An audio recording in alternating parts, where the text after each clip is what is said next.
Yemek adasına ve mutfağıma hoş geldiniz. Bugünkü tarifim çok şahane bir kahvaltılık tarifi. Hem ekonomik hem çok lezzetli. Az ölçüyle yapacağım. Gayet de bereketli bir tarif olacak. Malzemelerimi görüyorsunuz. Yapım aşamasında anlatırım. Neler kullandığımı.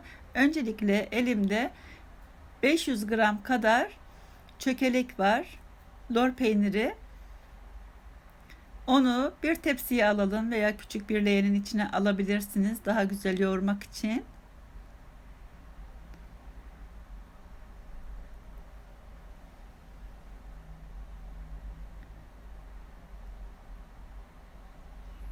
Üç tatlı kaşığı tereyağı kullanıyorum. Oda ısısında bekletilmiş.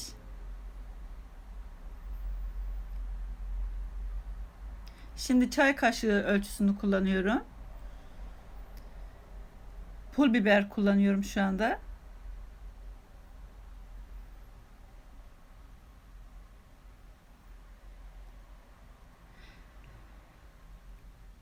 İki çay kaşığı kimyon kullandım.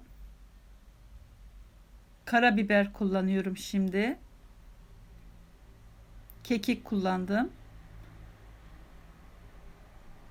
Tekrar pul biberden kullandım. Kırmızı acı toz biber kullanıyorum şimdi. Baharatların miktarı size bağlı. Damak zevkinize göre değişebilir. Şimdi çörek otu kullanacağım. Az malzeme kullandığım için baharatlarını da ona göre az kullanıyorum. Çörek otu kullandım yaklaşık bir yemek kaşığı kadar. 2 tatlı kaşığı kadar da biber salçası kullanıyorum.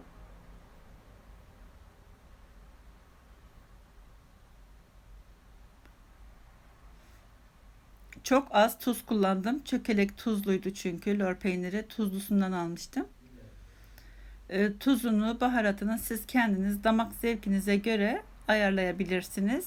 Şimdi bunu güzelce yoğurmamız gerekiyor. İyice özleşene kadar hiçbir pürüz kalmamalı. Şu anda gördüğünüz böyle parça parça olmuş lor peynirlerinin hiçbir parçası belli olmaması lazım. Çok güzel yoğurmamız gerekiyor.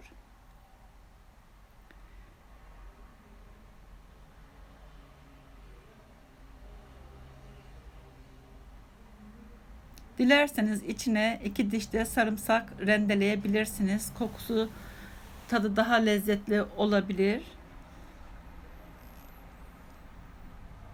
Bu şekilde çok iyi yoğuralım. Pürüzsüz olana kadar.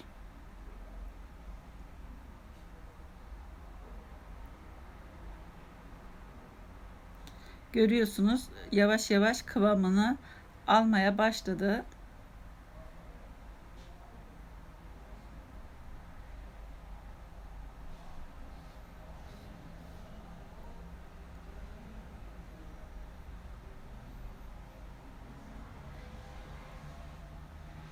Eğer yöresel lezzetler seviyorsanız bu tarifi mutlaka denemenizi öneririm. Gerçekten kahvaltılarınızın vazgeçilmezi olacak. Buna eminim.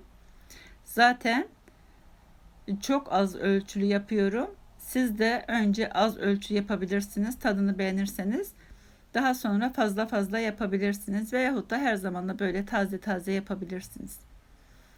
Şimdi şeklini verelim.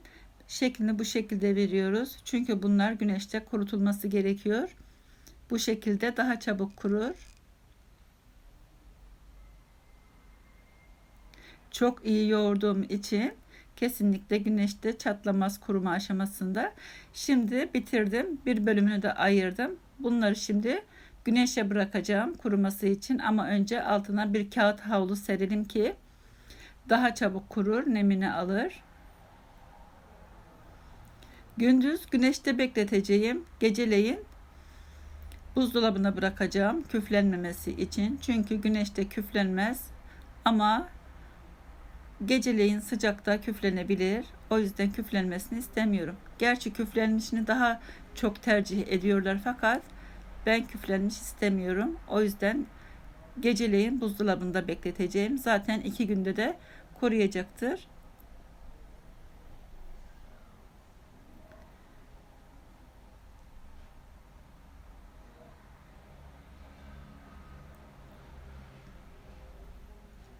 Görüyorsunuz ne kadar çok çıktı.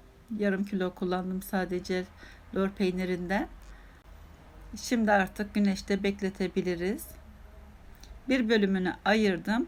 Onu da gösterdiğim şekilde cevizden biraz daha küçük parçalar kopararak elimde yuvarlıyorum. Gerçekten parmaklarınızı yiyeceksiniz bu tarifi denerseniz.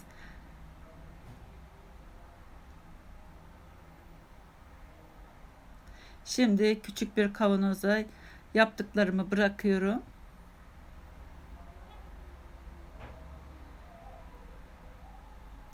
Kurutulmuş olanları salatalarınızda da kullanabilirsiniz.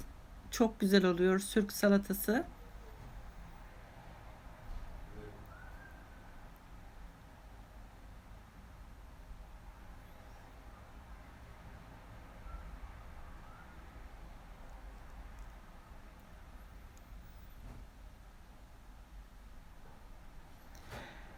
Şimdi bu yaptığımın üzerine çıkana kadar zeytinyağı dolduracağım ve 2 gün bu şekilde bekleteceğim. 2 günün sonunda kahvaltılarınızda pide ekmeğiyle özellikle o kadar güzel oluyor ki ekmeklerinizin üzerine de sürüp yiyebilirsiniz.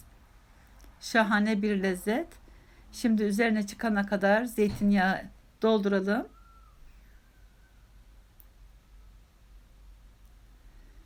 Evet. Diğerleri kururken bu da zeytinyağıyla güzelce özleşecektir. Daha sonra kahvaltılarınızda veya beş çaylarınızda tüketebilirsiniz. Evet, diğerleri de kurudu. Görüyorsunuz kurumuş. Gayet güzel. Şimdi bunları dilerseniz bir buzdolabı poşetine alıp buzdolabınızda saklayabilirsiniz. İster dondurucuda, isterseniz de normal buzdolabında. Şimdi kesiyorum, içini gösteriyorum. Kurutulmuş peynir o kadar lezzetli ki gerçekten muhteşem. Denemenizi öneririm. Zaten az malzemeli ve çok ekonomik bir tarif.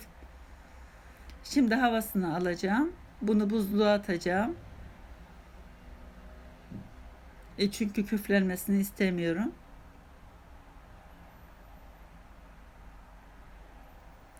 Eğer beğendiyseniz tarifimi beğen tuşuna basmayı, eğer abone değilseniz de abone olup bildirim zilini açarsanız tariflerimden anında haberdar olmuş olursunuz. İzlediğiniz için teşekkür ediyorum. Başka tariflerde, başka videolarda görüşmek üzere. Hoşça kalın. Afiyet olsun.